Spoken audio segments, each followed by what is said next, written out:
আসসালামু আলাইকুম রহমতুল্লাহি ওয়া বারাকাতুহু। আলহামদুলিল্লাহ, 24 ঘন্টা পরে,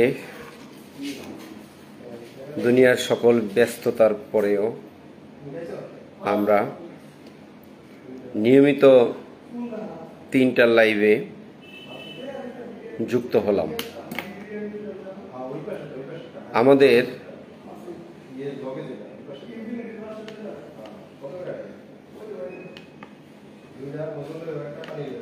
দৈনন্দিন জীবনের হাজারো ব্যস্ততা, কর্মময় জীবনের দৈনন্দিন অনেক কাজ ফেলেই এই 3টা লাইভে আমরা যুক্ত হই। আপনারা যারা এই লাইভটা নিয়মিত শোনেন, নিশ্চয়ই আপনারা অনেক ব্যক্তিগত জীবনের কর্মে স্যাক্রিফাইস করে এই লাইভটিতে আপনাদের যুক্ত হতে হয়। অনেকে ঘরের কাজ সামলাতে হয়, একটু আগে আগে তড়িঘড়ি যে কখন 3টা বাজবে আর লাইভে অংশ নেবেন। সেজন্য প্রতিকূল পরিবেশে সকল ঝামেলার পরেও যারা গভীর আগ্রহের সাথে এই সময়টার জন্য অপেক্ষা করেন, তাদের সকলের প্রতি কৃতজ্ঞতা জ্ঞাপন করছি। ওয়ালাইকুম আসসালাম রহমতুল্লাহি ওয়া বারাকাতুহু। প্রিয় অধরা আহমেদ আপু, আশা করি ভালো আছেন। আপনার অংশগ্রহণের জন্য অভিনন্দন। আমার জীবনেরও শত ব্যস্ততার ফাঁকে এই সময়টা আমি আপনাদের জন্য বের করিনি। যেদিন থেকে আমরা 3টার নিয়মিত লাইভ শুরু করেছি, আজ অবধি কখনো এই সময়টাতে আমি অন্য কোনো কর্ম বা রেস্ট বা ঘুম বা খাবার কোনোটাকেই প্রাধান্য দিইনি। সব কিছুর উপরে প্রাধান্য দিয়েছি এই সময়টাকে। কারণ আপনারা যারা অন্য কাজ সেরে এই সময়টা বের করে রাখছেন, আমি যদি তখন না আসি, তাহলে এই যে একটি অনাস্থা তৈরি হবে, সেটা আমি কখনো চাই না। আপনারা হতাশ হবেন, সেটা আমার কাম্য নয়। জীবনে প্রতিটা মুহূর্তেই আমরা পরীক্ষা দিয়ে যাচ্ছি, প্রতিটা মুহূর্তেই আমরা অভিনয় করে যাচ্ছি, প্রতিটা মুহূর্তেই আমরা নিজেকে ভালো আছি, সুস্থ আছি, সুন্দর আছি, সুখী আছি, এটা বারবার নিজেকে বলে বলে আমরা প্রাণ সঞ্চার করি যে আমি ভালো আছি। কেউ জানতে চাইলে আমরা প্রথম শব্দটা বলি আলহামদুলিল্লাহ। এটার অর্থ আমরা পুরোপুরি ভালো আছি তা নয়। এটার অর্থ হলো যেভাবেই আল্লাহ তাআলা রাখছেন সেটার প্রতি শুকরিয়া জ্ঞাপন করা। যিনি আলহামদুলিল্লাহ বলতেছেন, ওই মুহূর্তে হয়তো তিনি হসপিটালের রুগী, তাও আপনি ফোন করে যদি জিজ্ঞান কেমন আছেন, তিনি বলবে আলহামদুলিল্লাহ। তো এভাবে করে আমরা আমাদের ইমানি পরিচর্যা করে যাচ্ছি ভালো আছি শব্দটা দ্বারা। আমাদের জীবনে আমরা অনেক কাজই করি, কিন্তু ঠিক কোন কাজটা কখন শুরু করব, সেই ক্ষেত্রে আমরা কিছু অগুছানো কাজ করে থাকি, যা মোটেও কাম্য নয়। আমরা যদি একবার চিন্তা করি যে সময়ের কাজ আমরা এখন থেকে সময়ে করব, যদি সময়কে আমরা প্রাধান্য দিই, তাহলে আপনি নামাজ সময় মতো পড়তে হয়, সময় মতোই পড়া দরকার। আপনি যে কোনো কথা আমরা কাউকে দিলে সেটাও সময় মতো রক্ষা করা দরকার। আমরা পারি না, আমরা মানুষ, নানা কারণে ব্যর্থ হয়ে যাই। কিন্তু সময়ের কাজ সময়ে করার চেয়ে বিকল্প আর কিচ্ছু নাই। বলে একটা কাজ করতে চাই, আমি আমার উদ্যোগ গ্রহণ করছি, কিভাবে এটাতে সফল হতে পারব, এটা যদি আপনার প্রশ্ন হয়, তাহলে আমি বলবো সময়ের কাজ আপনি সময় মতো করুন, সময়ের কাজ সময়ে করুন। সেটাই হবে আপনার সাকসেসের ট্রাম্প কার্ড। আপনাকেই কর্মের জন্য উদ্যোগী হতে হবে, উদ্যোগ নিতে হবে, আপনাকেই লেগে থাকতে হবে, আপনাকেই টাইম মেনটেন করতে হবে, টাইম শিডিউল করতে হবে। আপনি যদি বলেন যে না আমি টাইম মেনটেন করতে পারবো না, তাইলে আপনার সফলতাটাও ওইভাবে গতিতে আগাবে। আপনি যতটুকু পারবেন আপনার সফলতা ওইটুকু আপনার দিকে আসবে। হাতে একটি বল নিয়ে যদি আপনি দেয়ালে ছুঁড়ে দেন তাহলে বলটা আবার আপনার কাছে আসবে ঠিকই, কিন্তু আপনার হাতে বল ছোড়ার স্পিডটা কি ছিল সেটা ডিপেন্ড করে ফিরে আসার ক্ষেত্রে। আপনি যদি গভীর স্পিডে দেন, হেভি স্পিডে দিলে ওটা হেভি স্পিডে ব্যাক করবে। আবার আপনি যদি দুর্বল স্পিডে দেন তাহলে বলটা দুর্বল স্পিডেই ব্যাক করবে। এজন্য আপনার উদ্যোগের পিছনে আপনি কতটা সময় দিচ্ছেন আর কতটা অবহেলা করছেন সেটা আপনি নিজেই মেপে দেখেন। তখন আপনি নির্দিষ্ট আকারে বুঝতে পারবেন যে আপনি আপনার উদ্যোগকে সময় দিতে ঠকাইছেন। আপনি উদ্যোগের টাইম মেনটেন করেন নাই, প্রয়োজনের সময় ফ্যাক্টরিতে যান নাই, আপনি রেস্ট নিছেন অথবা চার দোকানে গল্প করছেন। আর ওই দিক দিয়ে আপনার উদ্যোগটি যারা পরিচালনা করে তারাও হয়তো ঘুম থেকে দেরি করতে উঠছে, টাইম মেনটেন করে নাই। আপনি একা টাইম মেনটেন না করার কারণে আপনার ওয়ার্কার ম্যানেজার আপনার গাড়ি এইসব বৈশা রয়েছে লোড দিবে, কিন্তু গাড়িতে পণ্য তোলার মতো লেবার নাই, টাইম মতো আসে নাই, কারণ আপনিও তো টাইম মতো যান নাই। সবাই তো জানে যে আপনি টাইম মেনটেন করেন না, এই জন্য সবাই এই সুযোগটা নিয়ে আপনাকে ঠকাবে। তো এইভাবে যখন আপনি একটি টাইম মেনটেনের চেইন থেকে চ্যুত হয়ে যাবেন তাহলে আপনি টোটাল ডিসিপ্লিনটা টাইমচ্যুত হয়ে যাবে। তাহলে আপনাকে আপনার প্রতিষ্ঠানে টাইম মেনটেন করে যেতে হবে, প্রয়োজনে অতিরিক্ত টাইমে আরো আগে যেতে হবে, যাতে অন্যরা বুঝতে পারে যে আমরা দেরি করে ফেলছি, বস আগে এসে পড়ছে। আপনি শুধু আপনার নামের সাথেই বস লাগালেন, কিন্তু পদবি লাগালেন, কিন্তু কাজের ক্ষেত্রে দায়িত্বের ক্ষেত্রে আপনি তা মেনটেন করলেন না। তাহলে কি হবে? আপনার উদ্যোগটি হারিয়ে যাবে এবং ঝরে পড়বে। আমাদের আজকের লাইভের আলোচনার বিষয় হলো আমরা এখনই উদ্যোগ গ্রহণ করব বা শুরু করব কেন, এবং এখনকার যে সময়টা আছে এই সময়টা শিল্প বিপ্লবের সময়। এখন আমি বললাম উদ্যোগ গ্রহণ করার এটা সিজন, এখনই উদ্যোগ গ্রহণ করেন। আবার আমি বললাম এখনকার সময়টাই শিল্প বিপ্লবের সময়। তাহলে এই দুটা বিষয় হবে আজকে আমাদের আলোচ্য বিষয়। তার ফাঁকে ফাঁকে প্রতিদিন আমি আমার জীবন থেকে কিছু কথা বলে থাকি, কোরআন হাদিসেরও কিছু কথা চলে আসে কথার মাঝে। আবার আমি একটু কবিতা লিখি, সেক্ষেত্রে আপনাদেরকে কবিতা শুনিয়ে থাকি। এই পুরো বিষয়টা নিয়ে আলোচনা করার চেষ্টা করব। যারা এ পর্যন্ত অংশগ্রহণ করেছেন তাদের সকলকে আমার হৃদয় নিংড়ানো ভালোবাসা। যারা দায়িত্বশীল আছেন আমাদের সকল গ্রুপে, সকল মেসেঞ্জার গ্রুপে, পেজে লিঙ্কগুলো দিয়ে দিবেন যাতে সবাই অংশগ্রহণ করতে পারেন। এবং আজকে আরেকটি এলান আছে আপনাদের জন্য, সেটা হলো আমার লাইভের শেষে ঠিক 4টা বাজে আমাদের যে সকল মেসেঞ্জার গ্রুপ আছে নারী উদ্যোক্তাদের, সেই গ্রুপগুলোর মধ্যে লিঙ্ক দেওয়া হবে। আর সেই লিঙ্কে প্রবেশ করে আপনারা ডিজিটাল মার্কেটিং সংক্রান্ত তথ্য, পেজ কিভাবে খুলবেন, গ্রাফিক্সের কাজ কিভাবে করবেন, বেশ কয়েকটি ক্যাটাগরির উপরে আমাদের একজন নারী উদ্যোক্তা বোন তিনি আপনাদেরকে এই প্রশিক্ষণটি দিবেন। এবং এই প্রশিক্ষণের বিনিময়ে আপনাদেরকে কোনো রকম পেমেন্ট করতে হবে না। এই উদ্যোগটি উদ্যোক্তা সহায়তা কেন্দ্রেরই একজন সদস্য, একজন দায়িত্বশীল, একজন রিপ্রেজেন্টেটিভ, আমাদের একজন উদ্যোক্তা বোন, তিনি এই প্রশিক্ষণটি দিবেন সম্পূর্ণ ফ্রিতে। তো সেজন্য আপনারা যারা নারী উদ্যোক্তা আছেন আমাদের মেসেঞ্জার গ্রুপে, তারা সেই লিঙ্কে অ্যাড হবেন। আর যারা আমাদের মেসেঞ্জার গ্রুপে নেই তারা ব্যক্তিগতভাবে আমাকে মেসেজ দিবেন, আমি আপনাকে লিঙ্ক দিয়ে যুক্ত করে দিব ইনশাআল্লাহ। সেজন্য আজকে 4টায় ডিজিটাল মার্কেটিং সংক্রান্ত যে প্রশিক্ষণ সেটাতে সবাই অংশগ্রহণ করবেন। এবং সন্ধ্যা 7টায় আমাদের নারী উদ্যোক্তাদের যে মেসেঞ্জার গ্রুপ আছে সেখানে আমার এই লাইভটিকে অ্যানালাইসিস করা হয়, লাইভটিকে নিয়ে আলোচনা করা হয়, আলোকপাত করা হয় যে কে কতটুকু বুঝছেন। ওইখানে যারা লাইভ বিশ্লেষণ করেন, যার বিশ্লেষণ উত্তম হয় তিনি পুরস্কৃত হন। সে পুরস্কার আমরা প্রতিদিন একজনকে দিয়ে থাকি। সেখানেও যে সকল নারী উদ্যোক্তারা এই পর্যন্ত অংশগ্রহণ করেননি তারা অংশগ্রহণ করবেন বলে আশা রাখি। অংশগ্রহণের জন্য আমাকে মেসেজ করবেন।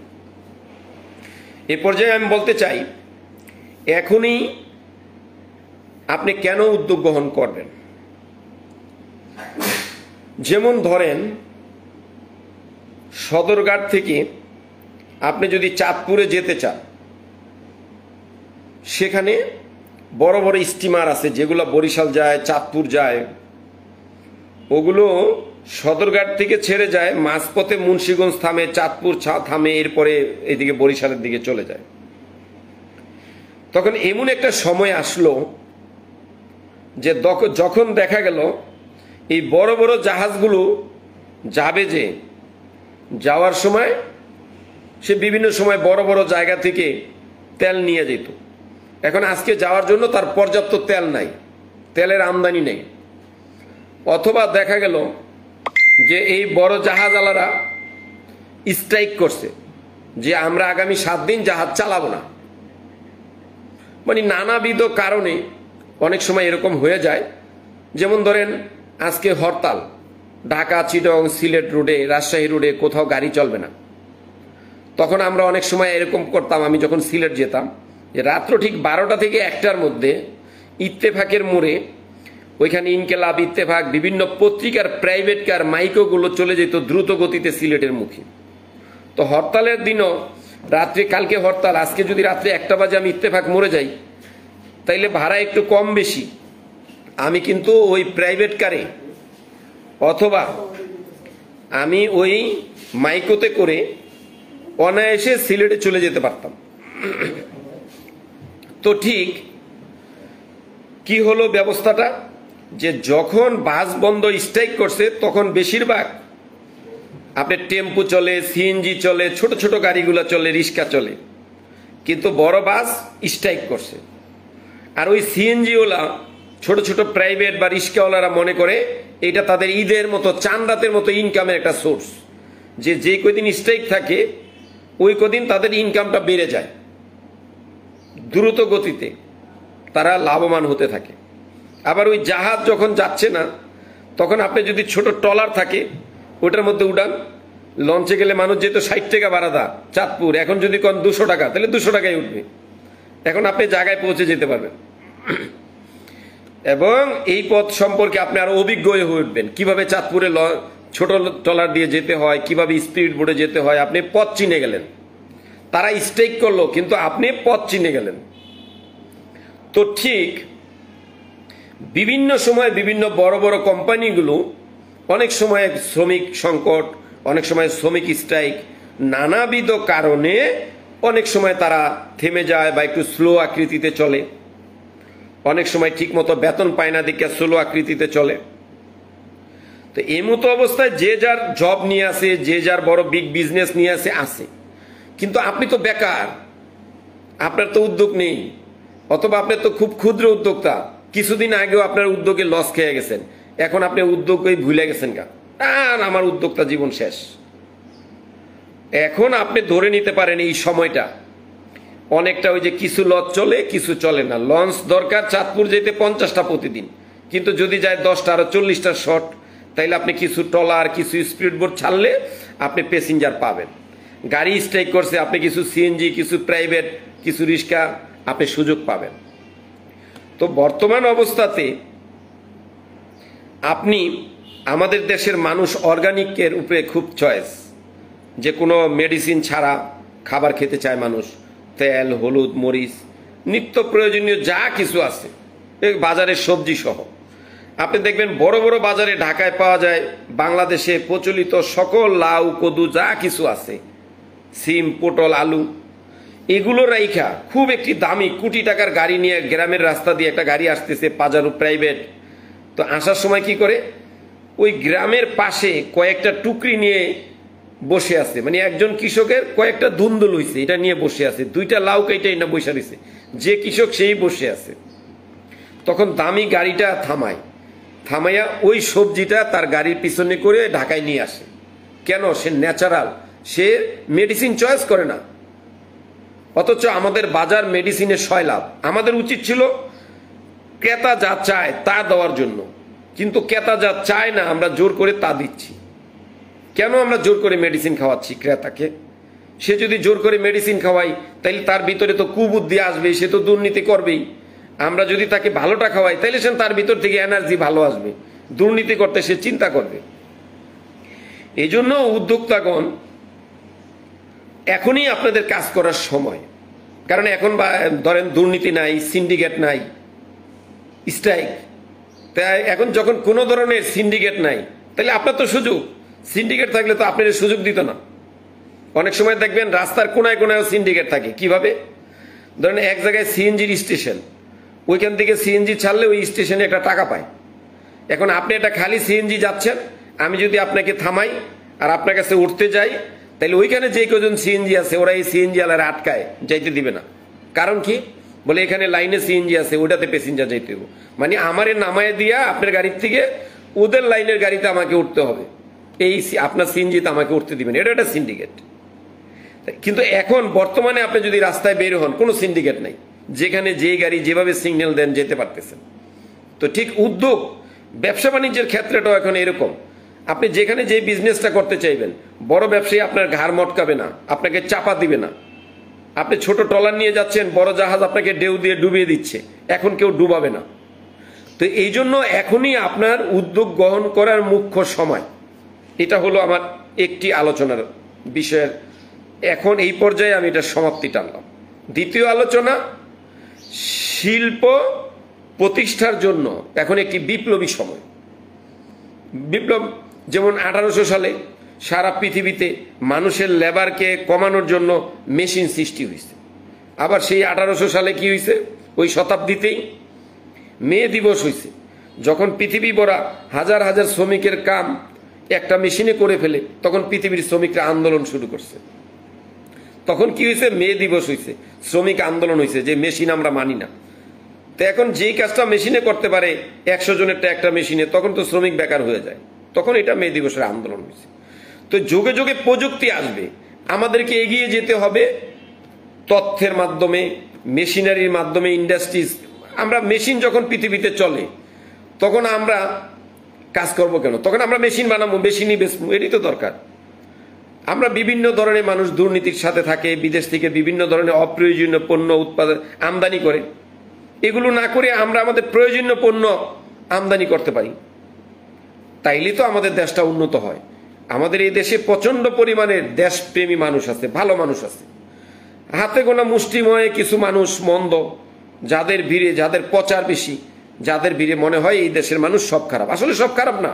আপনি খুব গভীরভাবে মানুষের সাথে মিশে দেখুন, আমাদের এই দেশ যেমন মাটি সোনার তেমন মানুষগুলো সোনার।